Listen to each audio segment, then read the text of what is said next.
जिंदगी के रहस्यों को समझने का प्रयास कर रहे हैं, जिन रहस्यों के कारण व्यक्ति किम कर्तव्य विमूढ़ हो रहा है। आश्चर्यजनक घटनाएं घट रही हैं और सबसे बड़ी घटना घट रही है कि हम धर्म को पाकर धर्म से विमुख हैं। हम पुण्य को पाकर पुण्य से विमुख हैं।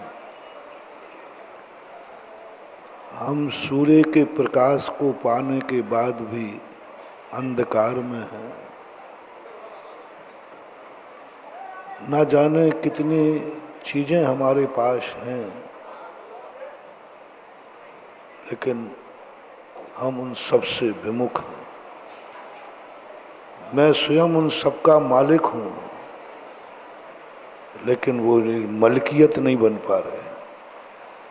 मालिक होना अलग चीज है और मलकियत होना अलग चीज है।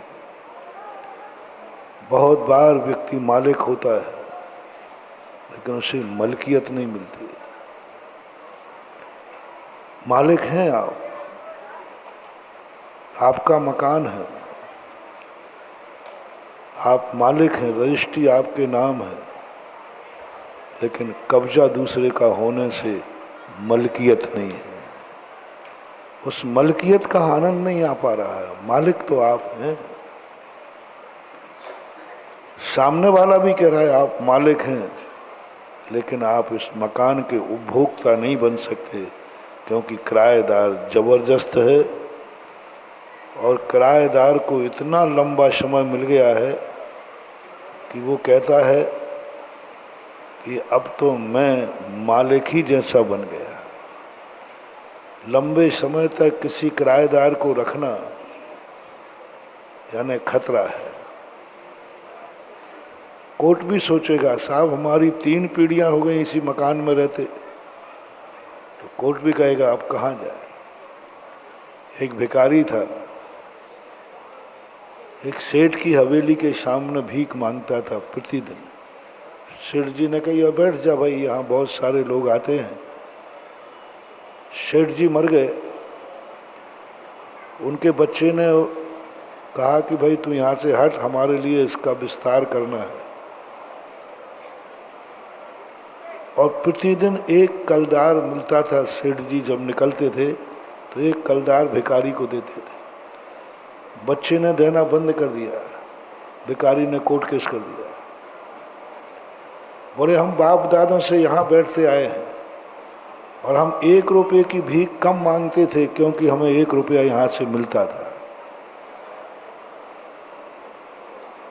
कोर्ट के लिए भिखारी को 1 रुपया सेठ से दिलवाना पड़ा। यही हालत अपन सबकी है कि हमारी स्थिति ये बन गई कि हम थोड़ा सा किसी को स्थान दे देते हैं, वो फिर मालिक बन जाता है। बहुत लंबे समय तक यदि हमारे ऊपर किसी का अस्तित्व बन जाए तो वो अधिकार जता देता है। हमारा तो अनादिकाल हो गया कर्मों को अधिकार बनाए हुए। अधिक पाप करते हुए पापी को नहीं लगता कि ये पाप है। पाप भी अभ्यास में आ जाता है, अभ्यास में आ जाता है, उसको लगता ही नहीं कि पाप है। चोर को नहीं लगता ये पाप है, उसके अभ्यास में आ गया। ऐसा ही अपन लोग राग द्वेषादि भाव करते करते इतना समय हो गया कि अब लगता ही नहीं कि ये कोई कसाय है, ये हमें नहीं करना चाहिए। आदत में आ गया। अब इस आदत को छुड़ाने के लिए, इस दीर्घकालीन सत्ता को छुड़ाने के लिए कठिनाई तो होगी, समस्या तो बनेगी। अब इसके लिए हमें एक बहुत नई सिरे की जिंदगी शुरू करना पड़ेगी। कुछ नया रास्ता चुनना पड़ेगा, कोई नया हमें गाइड बनाना पड़ेगा, कुछ हमें नया करना पड़ेगा जो हमने आज तक नहीं किया। पुराने जितने रास्ते थे वे सब बंद हैं, पुराने जितने संबंधी थे वे सब बंद हैं, पुराने जितने गाइड थे वे सब गाइड ठीक नहीं। कुछ नया करना पड़ेगा। कुछ नया सोचना पड़ेगा और कोई नया गाइड बनाना पड़ेगा। उस नए का नाम है भगवान, उस नया का नाम है गुरु, उस नए का नाम है शास्त्र, जो हमारे अनादिकाल से नहीं रहे। अनादिकाल से जिन लोगों ने हमें गाइड किया, रास्ते बताए, वो रास्ते तो सब कब्जा कर लिया गया। जितने रास्ते हमारे अनादिकाल से बने, उन सब पर कर्मों ने कब्जा किया, सब कर्मों ने पाबंदी कर दी, वहां से कोई रास्ता नहीं है। अब मात्र एक ऐसी गाइडलाइन हमें मिलना चाहिए जहां से कुछ ऐसा रास्ता मिले जहां कर्म का स्थान ही नहीं। पूज्य उमा स्वामी महाराज ने औदैहिक भाव को इसलिए कहा,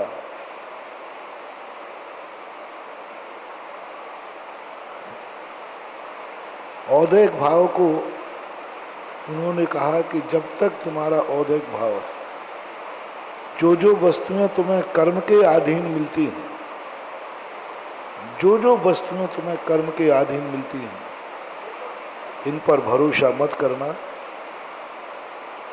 ये तुम्हारे वास्तविक सुख को छीन ले। प्रारंभ में कहेंगे कि हम तो तुम्हें किराया दे रहे हैं, तुम लोभ में आओगे, खाली मकान पड़ा है किराए पर दे दो, खाली तो पड़ा है, लेकिन तुम बहुत बड़ी गलती कर रहे हो। किराए के लोभ में आकर वो एक दिन मालिक बन जाएगा। हमें सुख ही तो दे रहा है कर्म, दुख कहाँ दे रहा है। जितने सुख अपन को आज तक मिलते हैं कर्म से मिलते हैं, ये किराए के समान लोभ है, और हम इस लोभ में पड़ जाते हैं, पुण्य के लोभ में पड़ जाते हैं, और हमें पुण्य अच्छा लगने लग जाता है, क्योंकि पुण्य के उदय से हमें सांसारिक सुख मिलते हैं। पुण्य के उदय से हमें परिवार मिलता है, पुण्य के उदय से हमें खाना पीना मिलता है, पुण्य के उदय से हमें कपड़े मिलते हैं, पुण्य के उदय से हमें सब पूरा वैभव कितना मिलता है, धंधा पानी सब पुण्य के उदय से मिलते हैं। हम पुण्य से प्रभावित हो जाते हैं, हम पुण्य को चाहने लग जाते हैं, हमारी तमन्ना बन जाती है कि नहीं, हमारी जिंदगी में पुण्य का उदय आना चाहिए, पुण्य का उदय आना चाहिए। पुण्य का उदय रहेगा तो हमारी जिंदगी बहुत खुशहाल रहेगी। महानुभाव, यह भूल हमें इतनी महंगी पड़ जाती है, वह पुण्य का उदय हमारे लिए रोड पर ला देता है, अनाथ बना देता है। हवेली के सामने बैठ करके हवेली का मालिक भी भीख मांग सकता है। हवेली का मालिक, पता ही नहीं, नाबालिग होके मर गए, पिता बताया ही नहीं, वो तो अनाथ होकर के भीख मांगता रहा, और उस हवेली के सामने भीख मांग रहा है। पता चला कि वह हवेली का तो मालिक वही है। ये पुण्य इतना खतरनाक है। उज्ज्वल कुंदकुंद स्वामी ने इसी पुण्य की रहस्य को उजागर किया कि तुम पुण्य के बहकावे मत आओ, तुम किराए के लोभ में मत आओ। कितने लोगों का पैसा है जो ब्याज के लोभ में डूब रहा है। घर में पैसा रखा था, किसी ने मांगा भाई पैसे की ज़रूरत है, ब्याज ले लेना, तो तुमने दया भाव से दिया है कि ब्याज भाव से? और ब्याज के लोभ में पता क्या चला है? कितने लोग बैठे होंगे जिनका ब्याज के लोभ में किसी को पैसा दिया होगा और पैसे डूब गया, खतरे में, आने वाला नहीं है कि नहीं? मुकेश बाबू झाड़ा, क्योंकि कितनों को दे दिया, ब्याज के लोभ में दे दिया, मूल ही चला गया। ये तो तुम्हारी लोक कहानी का मैं उदाहरण दे रहा हूँ। अपनी आध्यात्मिक शक्तियों के माध्यम से अपन पुण्य के लोभ में आए अनादिकाल थे। क्योंकि पुण्य हमें इतना सब कुछ देता है, सब कुछ देता है। और पुण्य के उदय में जहाँ से हमारी ऐसी आदत पड़ गई जो हमें संसार की वस्तुएं देगा, जो हमारी इच्छाओं की पूर्ति करेगा,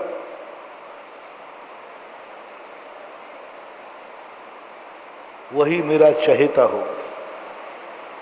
99% लोग पुण्य को चाहते हैं, पुण्य कर्म के लिए सारी क्रियाएं करते हैं और मन्नत मांगते हैं हमारा सदा पुण्य का उदय बना रहे। जैनाचार्य कहते हैं, जब तक तुम पुण्य के उदय के माध्यम से सुख भोग रहे हो तब तक तुम्हारा जीवन खतरे में है। ये पुण्य तुम्हें कभी उठाएगा, कभी गिराएगा। ये पुण्य कभी सुखी करेगा, कभी दुखी करेगा। ये पुण्य कभी हंसाएगा और कभी रुलाएगा। ये पुण्य शाम को कहेगा कि तुम्हें सुबह राजगद्दी मिलेगी और रात भर में कबाड़ा करेगा कि वो वनवास भेज देगा।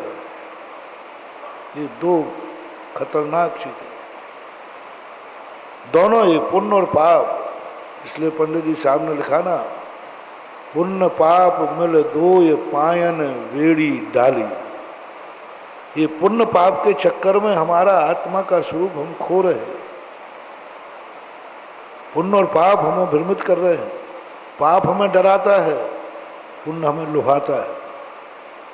पाप डराता है और पुण्य लुभाता है। दोनों एक हमारी दशा को ऐसी दशा में पहुंचा देते हैं कि हम इनके गुलाम हो जाते हैं।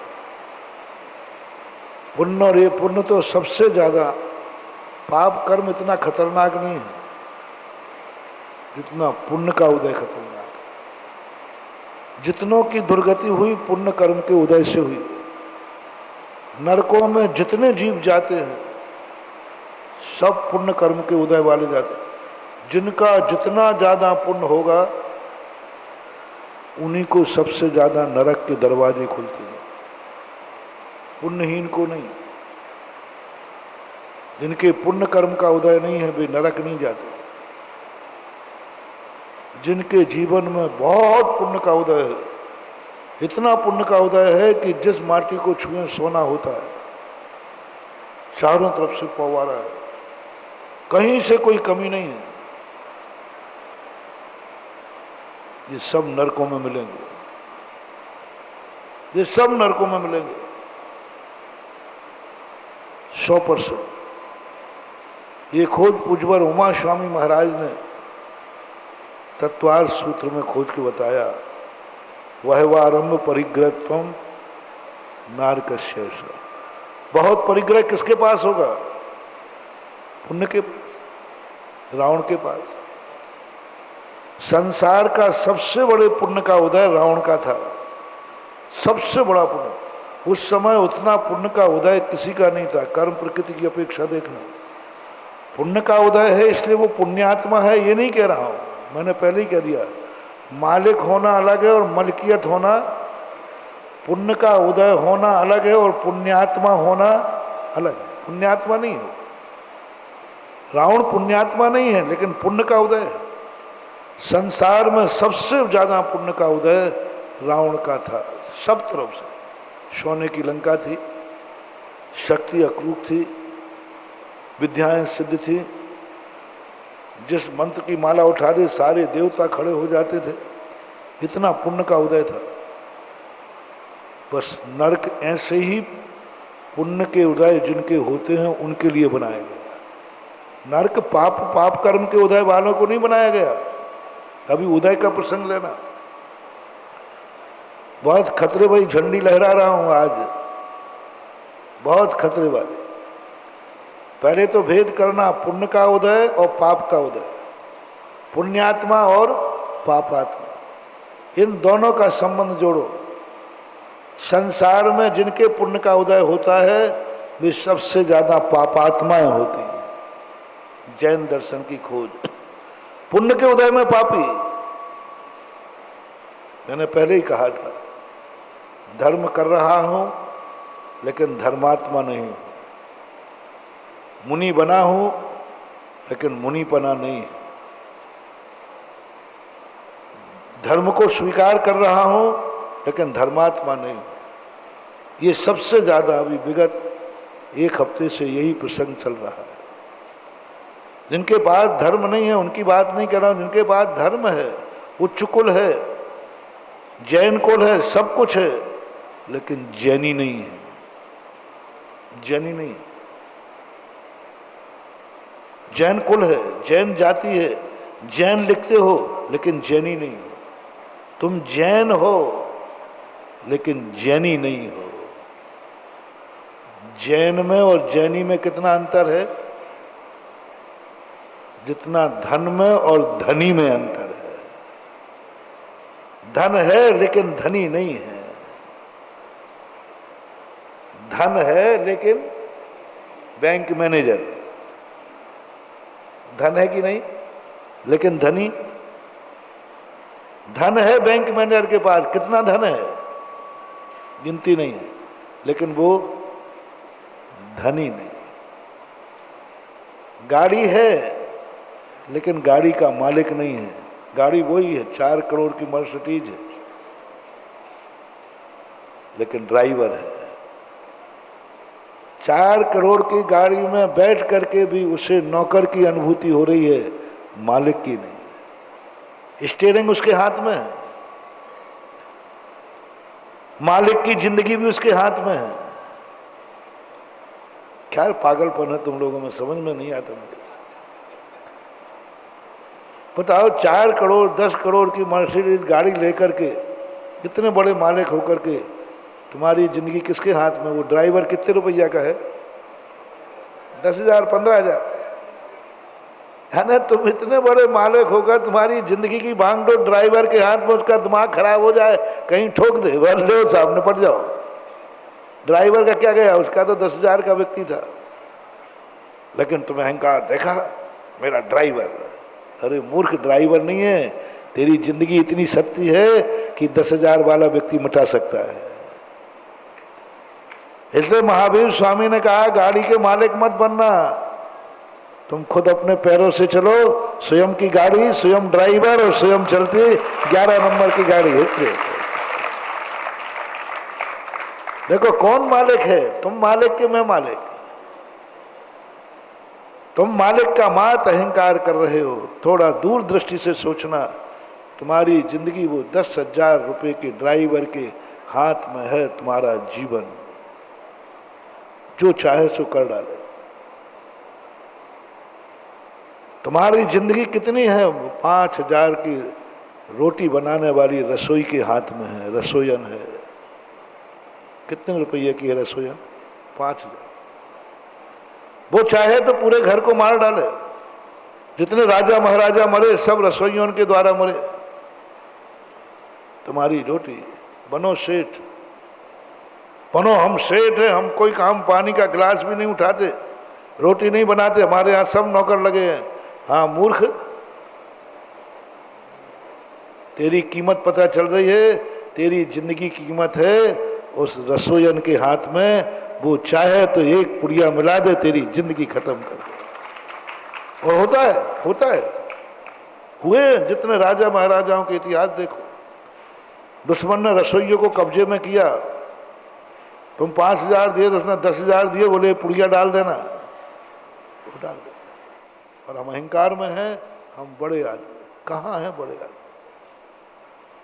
हर वस्तु में देख लीजिए, आपके घरों में जितने नौकर लगे हैं, आपकी जिंदगी को उतना ही खतरा है। इतने बड़े सेठ फिरोजाबाद के छदामी लाल जी के किसने मारा था? एक नौकर। बहुत बड़े सेठ थे, सारे जगत में माने जाते थे, एक नौकर के हाथ से। और विश्वसनीय नौकर, महानुभाव, कितना भी विश्वसनीय नौकर क्यों ना हो, नौकर की कीमत उतनी है, नौकर की अकल उतनी है जितना उसका वेतन है। वेतन से लगाया जाता है इस व्यक्ति की अकल कितनी है। बोलो, रसोई बनाने वाले की कीमत कितनी है? कितना देते? 5,000 7,000 10,000 और क्या दो? उतनी ही उसकी कीमत है, उतनी वैल्यू है। उससे ज़्यादा में वो कुछ नहीं करता। उससे 1 रुपया कोई ज़्यादा दे देगा, वो तुम्हें मिटा देगा। इसलिए हमारे महावीर स्वामी ने तो कहा, हे मुनि, तुम बहुत बड़ा सेठ है, तुम मालिक, बहुत बड़ी शक्ति है, तू अपनी जिंदगी ड्राइवर के हाथ में मत करना। तू कितना भी भूख लगे तो भूखे मर जाना, लेकिन नौकर के हाथ का मत खाना। नौकर के हाथ का नहीं खाए, क्योंकि हमारी जिंदगी इतनी सस्ती नहीं है, इतनी सस्ती नहीं है कि एक नौकर के मन चाहे कि महाराज को निपटाना। अरे मरेंगे तो नौकर के हाथ से क्यों मरेंगे, मरेंगे तो किसी भक्त के हाथ से मरेंगे ना, क्या बात है। और मुझे विश्वास है मेरा भक्त कभी मारने का भाव ही नहीं करेगा, वो तो मर करके भी मुझे जिंदा रखेगा। यदि मरना पड़े तो वो कहेगा मैं मर जाऊं, मेरे महाराज जिंदा रहना चाहिए, क्योंकि वो कीमत समझता है। शूकर मर गया शेर के सामने आकर के, महाराज को नहीं मरने दूंगा। शेर का निशाना था महाराज। शूकर ने कहा, नहीं सिंहराज, मेरे रहते हुए आप महाराज को नहीं मार सकते, मेरे रहते हुए। मैं मरूंगा, महाराज बाद में मेरे जिंदा रहते तो नहीं मार सकते। शूकर महाराज को बचाने में स्वयं मर गया, लेकिन महाराज को बचा दिया, क्योंकि भक्त है और भक्त का स्वरूप कहा है, इससे नौकरों के हाथ से नहीं।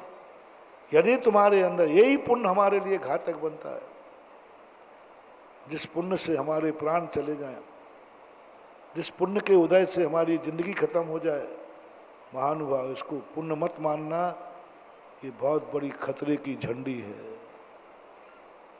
गाड़ी जब नौकर चला रहा हो तो अहंकार में मत रहना, ये तुम्हारे पुण्य का उदय है, तुम्हारी जिंदगी के लिए बहुत बड़ा खतरा हो सकता है। इस समय सावधान रहो। इसलिए पुण्य के उदय में सारे दुनिया के जितने पाप होते हैं, सब पुण्य के उदय में ही होते हैं।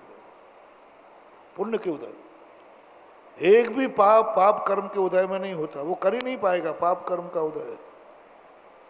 पुण्य कर्म का उदय आया और व्यक्ति पापात्मा हुआ।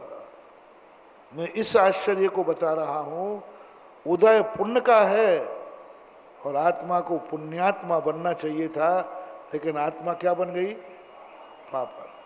पुण्य के उदय में, पाप के उदय में बन जाए तो कोई बड़ी बात नहीं है, पाप कर्म का उदय था, पापात्मा है, लेकिन पुण्य के उदय में पापात्मा।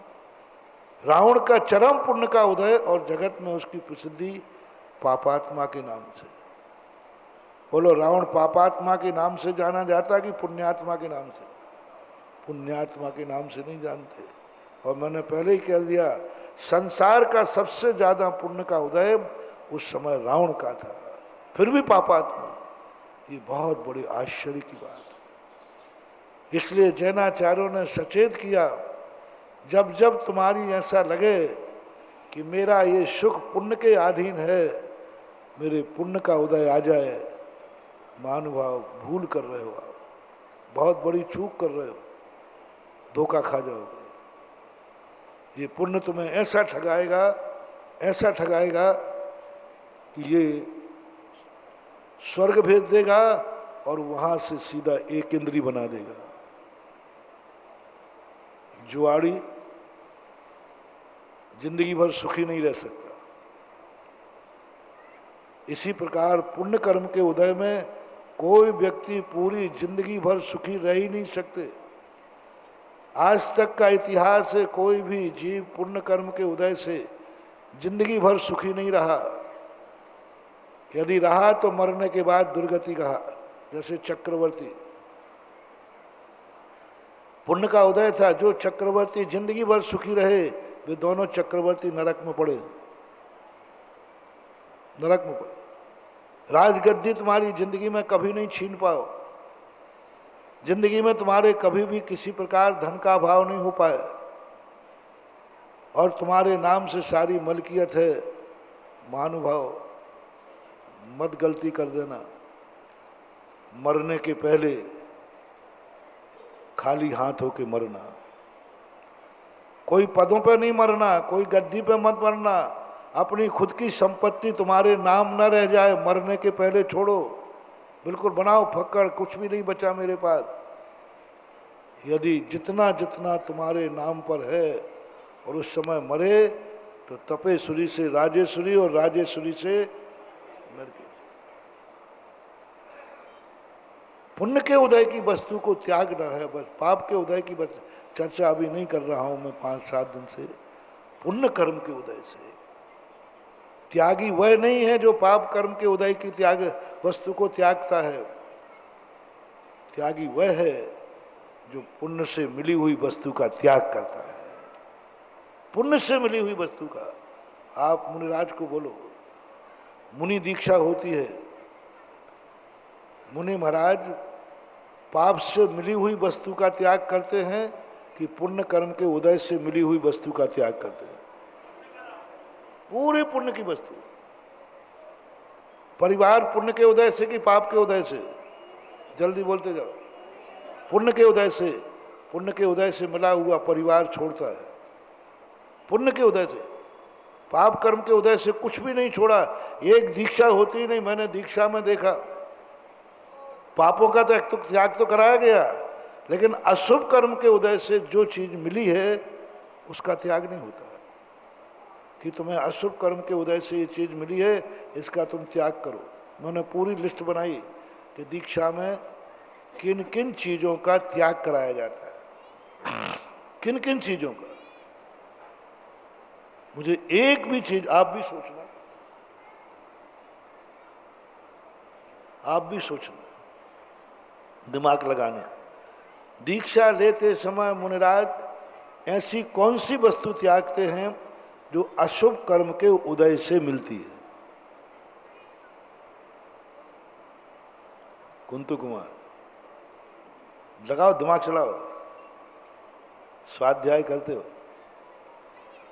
अशुभ कर्म के उदय से मिली हुई वस्तु का त्याग करते हैं। और अशुभ कर्म तो अपन सबको मालूम ही है। मेरी दृष्टि से तो कुछ भी नहीं त्याग होता। जितने भी त्याग किए गए सब पुण्य कर्म के उदय से मिली हुई। जैसे मैंने कहा, परिवार पुण्य कर्म के उदय से मिला, छोड़ो। मकान जायदाद पुण्य के उदय से कि पाप के उदय से? छोड़ो। धन दौलत छोड़ो। बढ़िया खाना पीना छोड़ो। 2 टाइम खाना पीना, बोलो काय से? पुण्य से कि पाप से? उन्होंने कहा छोड़ो। बढ़िया हेयर कटिंग कराना, पुण्य से कि पाप से? पुण्य से। उन्होंने कहा छोड़ो। और मैंने कहा महावीर स्वामी कबाड़ा करते हो, गिन गिन करके जितनी जितनी चीजें पुण्य की उदय से। महावीर ने कहा छोड़, दीक्षा लेना है तो छोड़। अरे यही चीज तो मुझे अच्छी लगती है, यही तो मेरे पुण्य का उदय है। जैसे ही तुमने कहा यही तो पुण्य के उदय से मुझे मिला है, तुरंत महावीर का नोटिस निकलता है, त्याग करो, त्याग करो। बढ़िया 6 रस मिलते हैं पुण्य के उदय से। उन्होंने कहा देख ले, रसों का त्याग करो। पुण्य जैन दर्शन का जो धर्म वास्तविक है, सही पूछा जाए तो पुण्य के उदय से हमें बचाता है। और पुण्य के उदय में मिली हुई वस्तु पर बिल्कुल विश्वास मत करना। जो जो पुण्य के उदय से मिले उसको जितना ज्यादा तुम उपेक्षा कर सको उतना करो, शक्ति प्रमाण करो। व्यसन होते हैं, शराब पीता है व्यक्ति पुण्य के उदय से, पाप के उदय से नहीं। पुण्य का उदय आएगा तभी शराब पी पाओगे। पैसा नहीं होगा तो क्या करोगे? पीने लायक ही नहीं रहो। पुण्य के उदय से। उन्होंने कहा सबसे पहले व्यसन छुड़ाए। 7 व्यसन पुण्य के उदय से होते हैं। एक भी विषम पाप कर्म के उदय से नहीं है। शुरुआत ही देखो कहाँ से चल रहा है। सारा संसार कह रहा है कि हे भगवान, मुझे पाप कर्म के फल से बचाओ। आप सबकी क्या धारणा है धर्म करते समय? कि मुझे पाप कर्म के उदय के फल से बचाओ। सबकी धारणा एक ही है, महाराज मेरे में असाता कर्म उदय में नहीं आवे, मेरे सदा कोई अशुभ कर्म उदय में नहीं आवे, और अशुभ कर्म के उदय का जो फल है वो मेरी जिंदगी में नहीं आना चाहिए।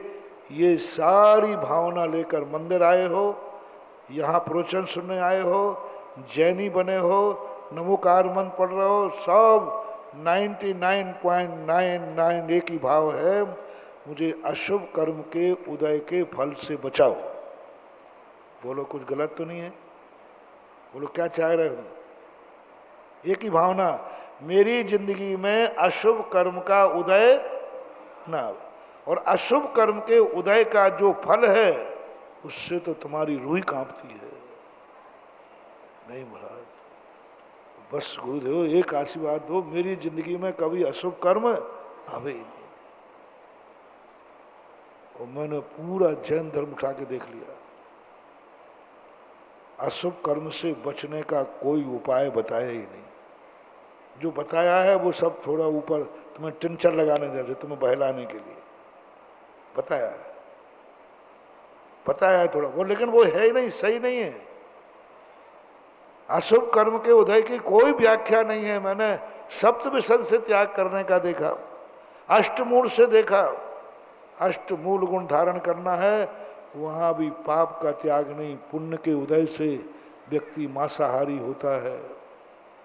दूसरे जीव को मारना कोई परघात प्रकृति है, और परघात प्रकृति पुण्य प्रकृति है। मांस खाने वाले को किसी को मारना तो पड़ेगा, और जब तक पुण्य का उदय नहीं तुम मार भी नहीं पाओगे। तुम मारने जाओगे वो तुम्हें मार देगा। पाप कर्म के उदय से कोई नहीं मार, पुण्य कर्म का उदय। 48 प्रकृतियों में एक परघात प्रकृति आती है। मैं इस प्रकृति के संबंध में जब पुण्य पाप की प्रकृतियां छांट रहा था, परघात प्रकृति आते ही मेरा दिमाग खराब हो गया। मैंने कि हो गया कल्याण। अब दूसरे को मारना, मर्डर करना, हत्या करना, दूसरे को दुख देना, ये सब पुण्य कर्म के उदय से होता है, पाप कर्म के उदय से नहीं। गाली दे रहे हो पुण्य कर्म के उदय से, किसी ने किसी का मर्डर कर दिया, मर्डर करने वाले के पुण्य का उदय है तभी मर्डर कर सकता है, अन्यथा वो मर्डर कर ही नहीं सकता। पुण्यात्मा नहीं कह रहा हूं, इसलिए बहुत सावधानी का, थोड़ा आज का प्रवचन पेचीदा है। पुण्य कर्म का उदय वो पुण्यात्मा में, पुण्य कर्म के उदय में ही मर्डर होगा। मच्छर को भी क्यों नहीं मारोगे? पुण्य कर्म का उदय, बिना पुण्य के तुम मार ही नहीं सकते। मांस खाने वाले पुण्य का उदय है तभी मांसाहारी है। शराब का मैंने बता दिया, जब शराब कोई पी रहा है समझ लेना इसके पुण्य का उदय है। यदि पुण्य का उदय नहीं होता तो ये पी ही नहीं सकता। शहद खा रहा है, मद्य, मधु, मांस, उसमें आ गया ना मधु, 3 मकार हैं, बिना पुण्य के उदय से वो छत्ता तोड़ ही नहीं सकता। शहद खाने मिली पुण्य के उदय से, 5 फल मिले जो पुण्य के उदय से, बड़ पीपर उमर कटुमर। 7 विषम देखो, 7 विषम कोई पापी पाप कर्म के उदय में नहीं करता, पुण्य कर्म का उदय। 7 विषम देख लीजिए, एक भी विषम बताओ जो पाप कर्म के उदय से होता हो। सप्तविशन आप सबको मालूम है, सप्तविशन में आता है मध्य, मधु, मांस आदि, ये तो आ ही जाते हैं। फिर क्या आ गया? जुआ। जुआ क्या है? धूत कीड़ा। पुण्य के उदय में खेलोगे कि पाप कर्म के उदय में? पैसा कहाँ से आएगा? बना के जाए ना। यानी जुआ खेलेगा तो पुण्य के उदय से, यदि पांडवों के पास इंद्रप्रस्थ नहीं होता तो क्या खाक जुआ खेलते? वनवास में खेल के दिखाएं जाने। इंद्रप्रस्थ का पुण्य का उदय, क्या पांडवों का क्या पुण्य का उदय था? इंद्रप्रस्थ क्या पुण्य का उदय था? द्रौपदी जैसी नारी क्या पुण्य के उदय थे? 5 भाई, और उसी पुण्य के उदय ने क्या बात कही मानवा, कितना पुण्य का उदय था धर्मराज का कि उनको इंद्रप्रस्थ बना लिया। इतनी अकल, इतनी बुद्धि। 5 भाई मिले, चारों भाई इतने पुण्य से। द्रौपदी, ओह, इसी पुण्य ने उन्होंने दाव पे दाव लगाते गए। और यदि फकीर फक्कड़ होते, कुछ भी उनके पास नहीं होता, तो क्या बोलो द्रौपदी का चीरहरण होता? होता ही नहीं। इसलिए महावीर व्यसन ले लीजिए। अब आइए आप प्रतिमाओं पर, जितनी प्रतिमाएं सब पुण्य की चीजें छुड़ाई। पंच इंद्रियों के विषय पुण्य के उदय से कि पाप के उदय से? छोड़ो, आप तो गिनते जाओ, लगाते जाओ। आज का बहुत बड़ा मोटिवेशन दे रहा हूं। पुण्य पुण्य पुण्य पुण्य कह रहे हैं। लो आ जाओ पुण्य के पेड़ के नीचे, बेटा मरो, हो जाओ बर्बाद। हाँ, पुण्य पुण्य, अपन चिल्लाते रहते हैं पुण्य चाहिए, पुण्य चाहिए, पुण्य चाहिए। अरे भाई, खतरा हो गया पुण्य से। पुण्य कर्म के उदय से दुनिया में सारे अनर्थ हो रहे मानव। पुण्य का त्याग करो। जितनी प्रतिमाएं हैं सब में पुण्य का त्याग करो, पुण्य का त्याग करो। और मुनिराज की तो मैंने बता ही दिया। महावीर ने गिन गिन करके, ये मुनि कहीं पुण्य का उदय न रह जाए, इसका थोड़ा सा भी,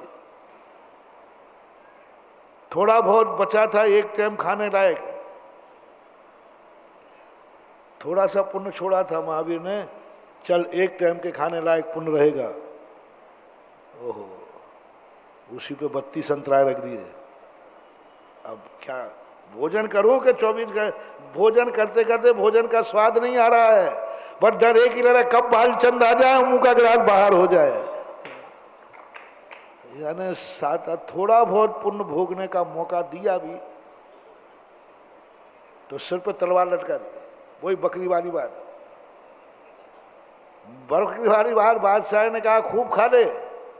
बीरबल ने उसको खूब खाने दिया, लेकिन सामने शेर बांध दिया। खावे तो मोटी हो जाए, देखे तो। अब जैसे तैसे मुश्किल से, हालांकि देने वाले नहीं थे वो, तो हम लोग थोड़ा ज़्यादा गिड़गड़ाए।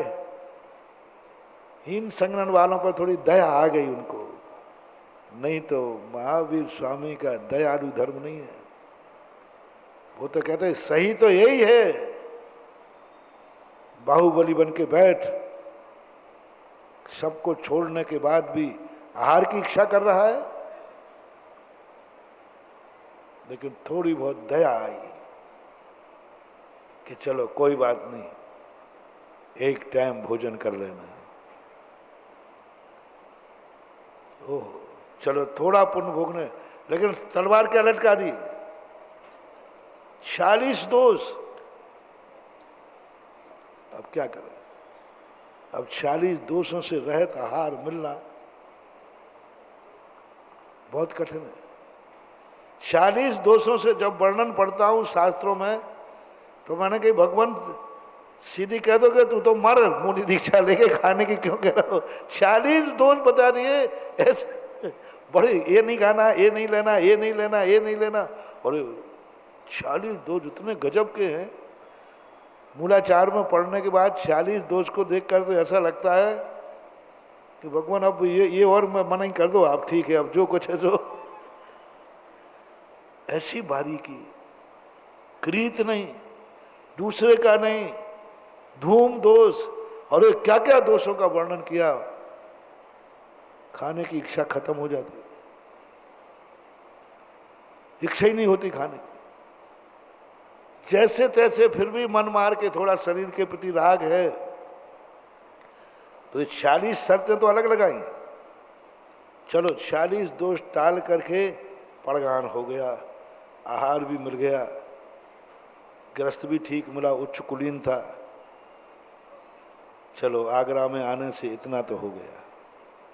अभी भारतवर्ष में कुलीन लोग हैं, उच्च कुल मिल गया, पड़गाहन वाले। अच्छा है, बड़े पुण्य का उदय है कि कम से कम तुम पड़गा के जानते हो।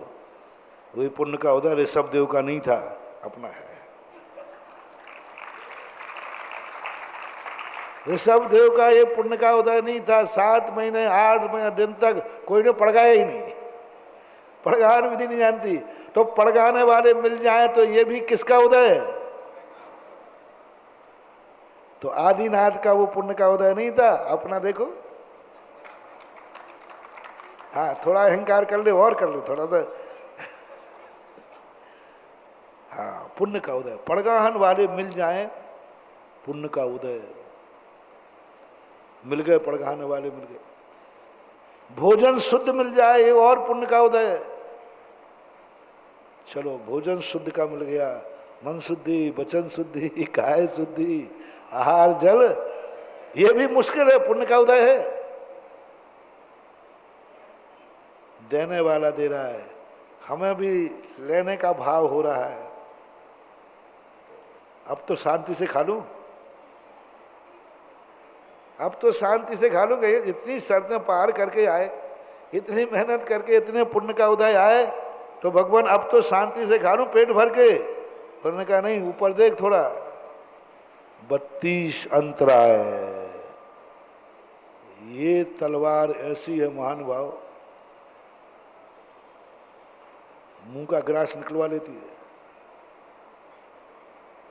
ये 32 अंतराय ऐसी तलवार लगा दी, खाने का मजा ही नहीं ले पाता हूं। पर क्या खोज रहा हूं? अच्छा, ये इन्होंने बनाया, कैसा बनाया देख रहा हूं, खीर कैसी बनाई देख रहा हूं, खीर नहीं देख रहा हूं, कहीं बालचंद तो नहीं छुपाया। आहार का स्वाद ही खत्म हो गया। 32 अंतराय, 32 ग्रास लेवे नहीं, एक एक ग्रास पर एक एक अंतराय। यानी जैन दर्शन की जितनी भी क्रियाएं हैं, सब पुण्य के फल के बचो। पुण्य के फल से बचाया, अशुभ कर्म के फल से नहीं। अशुभ कर्म के उदय से जो फल मिलता है, उससे तो कहते हैं सहन करो। अशुभ कर्म के उदय से 22 परिसय आते हैं। 22 परिसयों से बचने का उपाय देखो कैसा, कितना उल्टा है। और तुम लोग क्या समझ रहे, कल का प्रवचन याद रखना, उसी से जोड़ रहा हूं। 22 परिसय हैं, जिसमें क्षुधा परिसय, तृषा परिसय, दंश मशक परिसय, आक्रोश परिसय, गाली परिसय। कोई गाली दे रहा है, कोई निंदा कर रहा है, कोई बुराइयां कर रहा है। मुनि हूँ, छोटा मोटा, ये बताओ भैया, मैं, हमारे मुनि लोग छोटे मोटे आदमी हैं कि बड़े आदमी हैं? बहुत बड़े हैं ना। हाँ, तखत पे बैठा हूँ, बड़ा हूँ। लेकिन देखो तो भाई, बड़ा आदमी होने के बाद भी बड़े आदमी को तो कुछ नहीं होना चाहिए। तुम्हारी दृष्टि से बड़ा आदमी कौन है? जिसको मच्छर भी नहीं काटे, 1 मिनट भी भूख सहन नहीं करना पड़े, तुरंत भोजन चाहिए, तुरंत पसीने की बूंदी नहीं आवे, एसी होना चाहिए। आप लोगों के बड़े आदमी किसे कहते हैं? जिसके पास घर, मकान, जायदाद, कूलर, एसी, खान, सब कुछ है, सब कुछ है। अब तुम कहते हो बड़े आदमी, आप बताओ हमारे पास क्या है, बता दो। जो तुम्हारे यहाँ बड़े आदमी की पहचान है, बड़ा आदमी है, वो पहचान मेरे पास क्या है? इस समय आगरा में यदि सबसे कोई गरीब आदमी है, और नहीं हो तो अभी हल सिद्ध कर दूं, जिसके बाद परिवार नहीं हो, मकान नहीं हो, कपड़े पहनने को नहीं हो, खाने को नहीं हो, बाल बनाने के एक टाइम खाने मिल रहा हो, गरीब आदमी। ओह, मैंने एक दिन प्रवचन दिया था, महावीर यही कहते हैं, पुण्य के उदय में तो सब मुस्कुराते हैं, तो पाप कर्म के उदय में मुस्कुरा के दिखा तो साधु है। शुभ कर्म के उदय में सब मुस्कुराते हैं, अशुभ कर्म के उदय में मुस्कुरा तो साधना है। पुण्य के उदय पर जिंदगी नहीं जीना है तुझे, सब सबसे बड़ा प्रतीक, चौके में आपने भोजन बनाया, हम लोगों का इतना पुण्य का उदय है महानुभाव, तुम में से किसी का भी नहीं है, पीएमसी का भी नहीं है। और कहो तो मैं घर पूछवा लूं, जितना हम लोगों का पुण्य का उदय है, बहुत पुण्य का उदय। जितने आइटम भोजन में हम लोगों के लिए बनते हैं ना, मनोज तो कहता महाराज जी वो दाल रोटी 2 सब्जी मिल जाती हैं, इतनी कृपा बहुत है श्रीमती। बोलो हीरालाल, हमारे बराबर आइटम तुम्हें कभी बने घर में? पीएम आप भी बताओ। जगदीश बाबू पीछे बैठ गया था। कोई नहीं बनता जितना साधु को बनता है। पुण्य के देखो, ठाठ देखो। कोई तुम्हें ऐसे बुलाता है, घर में जाके मांगना पड़ता है भोजन चाहिए। यहाँ देखो मंदिर में यूं किया नहीं, नमोस्तु नमोस्तु नमोस्तु, क्या ठाठ। मैंने एक दिन कहा था, महानुभाव, संसार में दुनिया के संप्रदाय हैं, दुनिया के धर्म हैं, जो सम्मान जैनी की समाज में जैन गुरु का है, दुनिया में किसी का नहीं, किसी का नहीं। जो सम्मान दिगंबर जैन मुनि का, भगवान का भी है। जो भगवान जैनियों में भगवानों का है, वो दुनिया में कहीं नहीं। जैनी के भगवान जहां कहीं नहीं बैठते हैं। एक भगवान बैठाने के लिए जैनी को कितना मंदिर बनाओ, पंचकल्याण करो, कितना करता है। और गुरुओं का सम्मान तो आप देख लीजिए, आप सब संप्रदायों को देखते हैं। बोलो जैन गुरु का जैन समाज में जो मान है, बताओ कहाँ है? भगवान का रूप, चलते फिरते सिद्धों का रूप। कुंद कुंद ने जिन मुद्रा कह दिया, जिन मुद्रा कह दिया, चलते फिरते तीर्थ हैं, ये क्या क्या कह दिया। और आपकी दृष्टि में कितना सम्मान, आप कल्पना तो करो। महाराज की अंजलि, तुम यहाँ से घर तक जाते हो, कितने लोग तुम्हें भोजन को पुकारते हैं बीच में, बल्कि खड़ा होगा साइड मुड़ा जाए, घर में नहीं आ जाए। यहाँ देखो अंजलि लेते ही कितने नमोस्तु, कितने बुला रहे हैं। ये किसका उदय है? बोलो, पुण्य का उदय। पूरी ताकत लगाता है जैन श्रावक, इतने आइटम बनाता है, बर्तन कम पड़ जाते हैं, बर्तन कम पड़ जाते हैं। और इतना, कई लोग कहते महाराज जी, ये श्रीमती मेरी, मैं गिलास भर पानी मांगू तो कहती मेरी कमर दुख रही, उठा के पी लो। और चौके में काम करे तो ऐसे काम करती है, पानी भर के लाती है, चौके में करम ही कुछ दुखे ही नहीं। तो महाराज ये बताओ, ये आपको चाहती है जाना कि मुझे चाहती है, बताओ। अब मैंने कि चाहती तो मुझे ही है।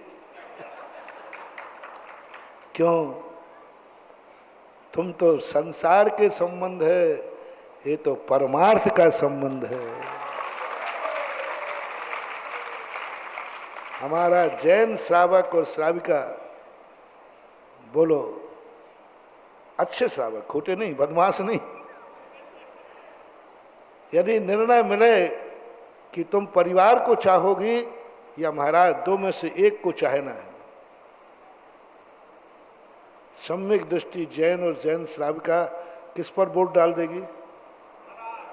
महाराज पक्का कह देगी। और ये देखो, इतना समय कम पड़ता है, तुम्हारा भोजन बनाने में इतना समय नहीं लगता, आध घंटे में सब बना बुने के बाहर हो जाते हैं। और हमारा भोजन देखो, एक दिन पहले ही से जुटे हैं सब, सुबह 6 बजे। ओह, अब तो मैं शांति से हार कर लूं। तुम दे रहे हो, तुमने मेहनत की। अरे बहुत, चौका ऐसे ही नहीं, पसीने का चौका है, पसीने का। कितनी मेहनत से चौका लगता है, बोलो। कितनी मेहनत से आइटम बनाते हैं आप, कितनी भावना से आइटम बनाते हैं आप। ये सब में कहीं कमी नहीं है। अब देखना महाराज क्या करते हैं, ये चीज निकालो, ये चीज, अरे महाराज ये मर गया, सुबह से बनाते बनाते यही चीज निकला, यही तो लेना है। पुण्य को ठुकरा रहा है।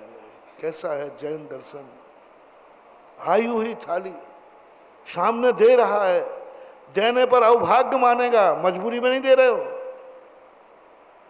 तो भी क्या करते हैं, जो सबसे ज्यादा तुम्हारी पसंद का है, जो सबसे ज्यादा पुण्य कर्म के उदय से आया है, उसी को सबसे पहले उठाओ, रसगुल्ले की कटोरी, और तुम्हें आ जाए तो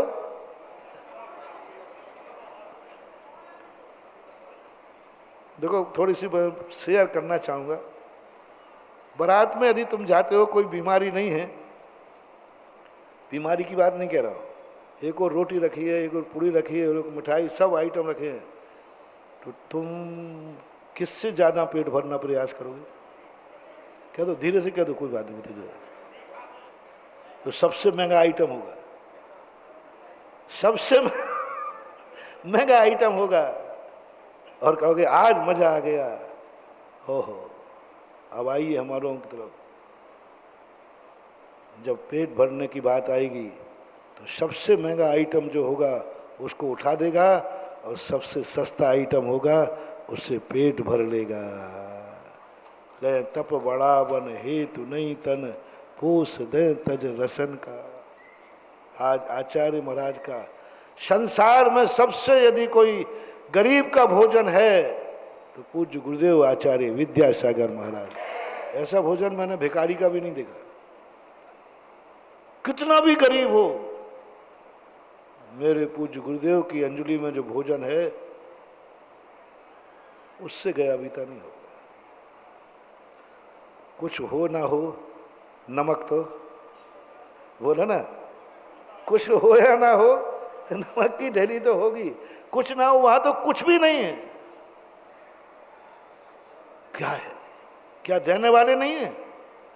क्या देना नहीं चाहते हैं? क्या आचार्य श्री के पुण्य का उदय नहीं है? बोलो। बस यही तो साधना है। पुण्य के उदय में आई हुई वस्तु को ठुकरा देने का नाम त्याग है। पुण्य में आई हुई वस्तु को ठुकरा देने का नाम धर्म है। पुण्य से आई हुई वस्तु आया है, पुण्य से ठुकराओ, उठाओ इसको। ये चीज नहीं लूंगा क्योंकि इसमें पुण्य का उदय है।